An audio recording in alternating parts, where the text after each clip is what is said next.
La sagesse. Ne désespère pas même si tes péchés se répètent.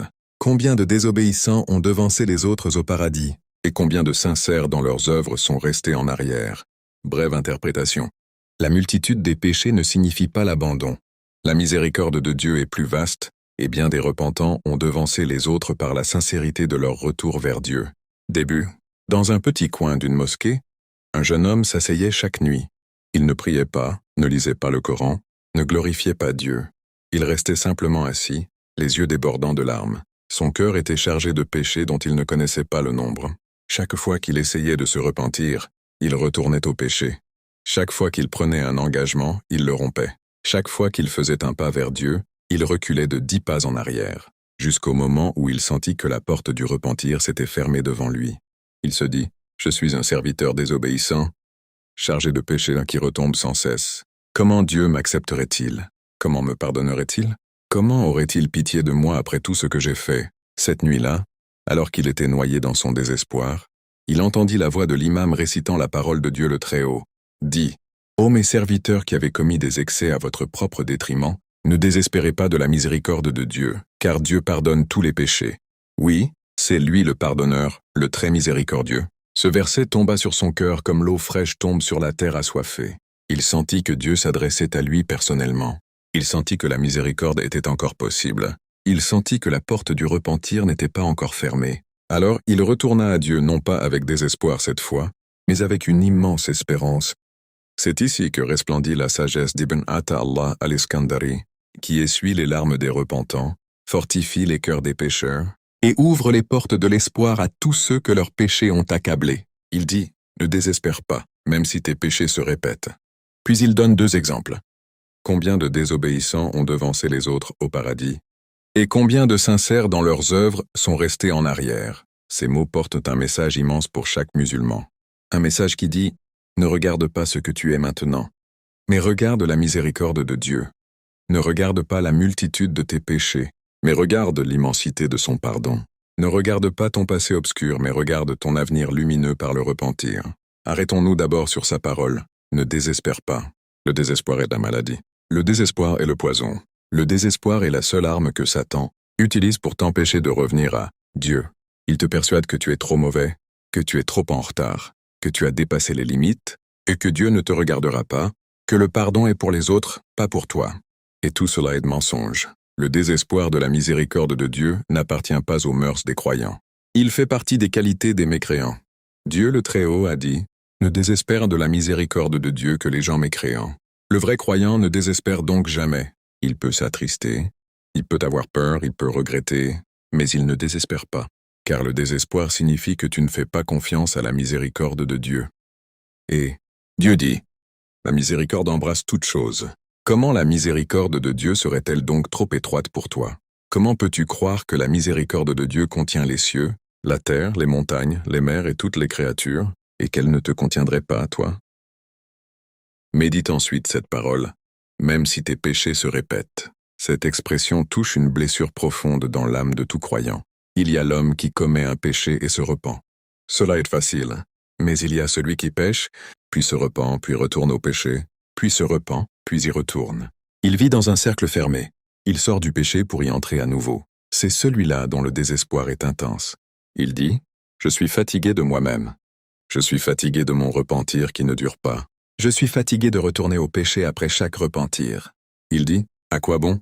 Je me repens aujourd'hui et j'y retourne demain. Je réforme mon état une semaine puis je m'effondre. » Alors, il désespère de lui-même d'abord, puis il désespère d'être accepté par Dieu ensuite. C'est ici qu'Ibn Ata'Allah vient poser sa main sur la plaie et dit, « Ne désespère pas, même si tes péchés se répètent, même si tu retournes au péché 1000 fois, car à chaque fois que tu pèches et te repens, Dieu goûte ta sincérité. Il voit ton remords, il voit tes larmes. Il voit ton retour vers lui. Et ce n'est pas tout. La multitude des péchés accompagnée de la multitude du repentir peut être un signe que Dieu te veut du bien, parce qu'il te purifie à chaque fois. Il te rappelle ta faiblesse. Il te maintient à sa porte. Il fait que tu sois toujours dans le besoin de lui. Puis vient le premier exemple. Combien de désobéissants ont devancé les autres au paradis? Regarde le mot, désobéissant. Ce n'est pas un joli mot. Le désobéissant est celui qui a enfreint l'ordre, commis l'interdit et persisté dans l'insouciance. Mais Ibn Atta'Allah dit, ce désobéissant a devancé les autres au paradis. Comment? Parce qu'il s'est repenti, parce qu'il est revenu, parce qu'il a pleuré entre les mains de Dieu, parce que son cœur s'est brisé. Certes, son passé était obscur, mais la lumière du repentir a effacé toutes ces ténèbres. Bien plus, le repentir fait que les péchés deviennent comme s'ils n'avaient jamais existé.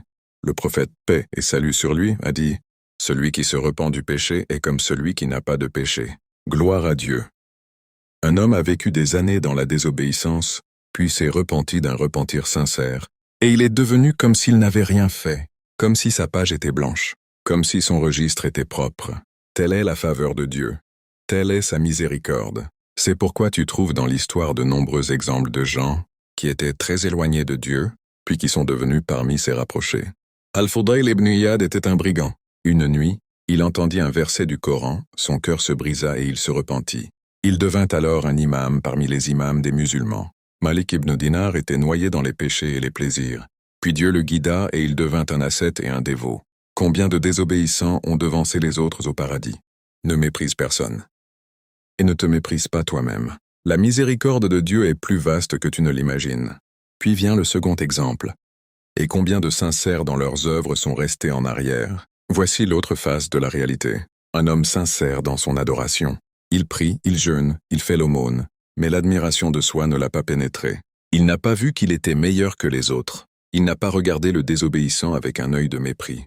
Au contraire, il a vécu en craignant l'insuffisance. Il a vécu en craignant que ses œuvres ne soient pas acceptées. Il a vécu en sachant que son œuvre, quelle qu'elle soit, ne vaut rien face à la faveur de Dieu. Cet homme sincère, malgré sa sincérité, reconnaît son insuffisance. Il voit que son adoration est faible. Il voit que sa gratitude est incomplète. Il voit qu'il n'a pas donné à Dieu son dû. Et c'est ce sentiment qui le sauve, parce qu'il le maintient constamment. Dans l'état de besoin envers Dieu, il ne se repose pas sur son œuvre. Il ne s'appuie pas sur sa prière. Il ne se laisse pas tromper par son jeûne. Son cœur est plutôt suspendu à la miséricorde de Dieu. Il dit « Ô Seigneur, mon œuvre est faible, mes défauts sont nombreux, mais ta miséricorde est vaste. » Se sincère dans son œuvre, qui voit son insuffisance, fait lui aussi partie de ceux en qui on peut placer l'espoir du bien. Ces deux exemples, pris ensemble, tracent la voie du salut. La voie du salut ne réside pas seulement dans la multitude des œuvres, ni dans le seul fait d'être exempt de péché. La voie du salut réside dans l'espérance, dans la bonne opinion de Dieu, dans l'équilibre entre la crainte et l'espoir. Ne te crois pas à l'abri du stratagème de Dieu, au point d'abandonner les œuvres et de prendre le péché à la légère, et ne désespère pas de la miséricorde de Dieu, au point d'abandonner le repentir et de te livrer au désespoir. Sois plutôt entre la crainte et l'espérance. Crains tes péchés et espère la miséricorde de ton Seigneur. Fais le bien sans t'appuyer sur ton œuvre. Repens-toi de ton péché, en étant convaincu que Dieu accepte ton repentir. Tel est l'esprit de cette sagesse. Conclusion. Ce jeune homme par lequel nous avons commencé, notre récit sortit de la mosquée, cette nuit-là, et quelque chose avait changé dans son cœur. Le désespoir ne le dominait plus. Satan ne le persuadait plus que le pardon était impossible. Il sut que Dieu est plus grand que ses péchés.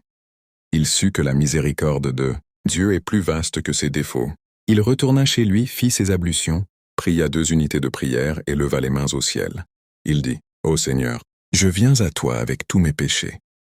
Je viens à toi avec toute ma faiblesse. Je viens à toi avec toute mon insuffisance. Je ne possède rien à te présenter, si ce n'est mon espoir en ta miséricorde. Accepte-moi donc, ô toi le plus miséricordieux des miséricordieux. » Ses larmes coulèrent sur ses joues, et ces larmes furent le début d'une vie nouvelle, une vie emplie d'espérance, une vie emplie de confiance en Dieu, une vie emplie de repentir sincère.